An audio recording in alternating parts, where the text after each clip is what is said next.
What are the different administrations of ketamine? So, starting with, I guess, least invasive, we've got intranasal ketamine, we've got rapid dissolving tablets, and well, I guess those are in the same sublingual category as the troches are concerned. But those routes are probably the most common that are available to kind of the public consumers. I mean, it still has to be through a prescription, but intranasal ketamine is actually approved as an FDA administrative tool. So Spravato is the brand name for that medication.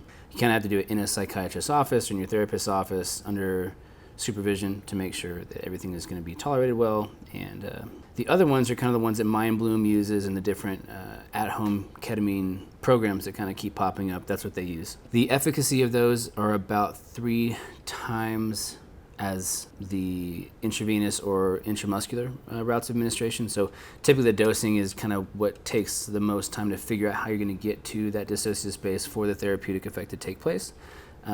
So that's kind of where just having those discussions with your provider as far as what methods are available. The other issue I would say with the oral administrative route is that the first pass effect is pretty strong. So the more you kind of take in through the oral route, whether it's a pill or a rapid dissolve or a troche, there's still going to get some that go through the stomach and then get utilized and metabolized through the liver, which can result in some of the toxicity effects that you see with ketamine over the time it's being used.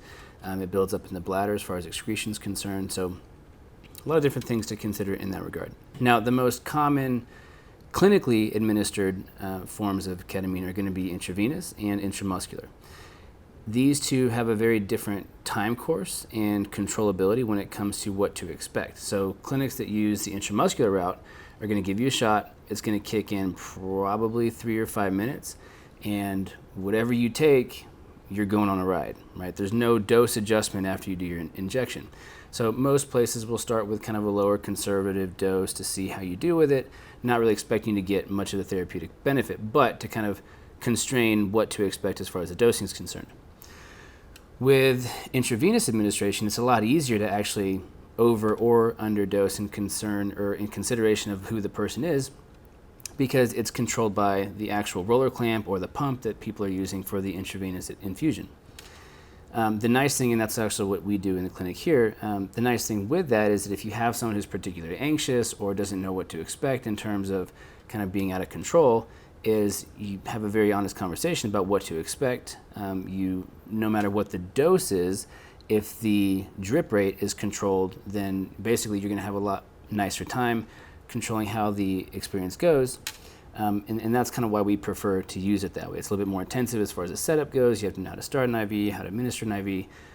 I guess the hiccups in that regard, why people don't do that more often, is because of the overhead that it actually brings onto the clinic in terms of having the staff and support as far as vital signs go and kind of going through what to expect with a dissociative anesthetic being administered IV.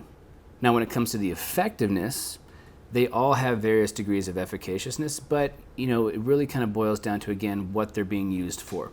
So the oral route, the intranasal route is kind of what we use for at-home therapy or continuation of therapy at home to deal with either acute issues instead of a benzodiazepine like Xanax or Valium or lorazepam, but also for at-home therapy for the deeper dissociative effects after they've had the experience in-house in the clinic. So they're not just going in blind. The effectiveness for people that are trying to go back into their psyche or their unconscious and trying to uproot things, it kind of takes a heavier anesthetic presentation in the mind as far as getting the ego dissolved from the experience so that they can actually go in and work and do it in a more objective space rather than subjectively feeling a lot of those emotions and affect. With the intramuscular, you can get a really heavy experience, but it's also to the point where the peak concentration rises so fast that it's also amnesic to a large degree. So you really need that post-integration session where someone is walking you through what you just experienced, because if you don't have that, the likelihood that you'll forget it is pretty high. So in that field of reference, I definitely prefer using the IV to get the most therapeutic benefit with the smallest amount of dose that we can use. And it also gives you more control over exactly what's going to happen and people get afraid, or if they get super anxious during the infusion, you just turn it down and have a conversation, and then you can go right back in.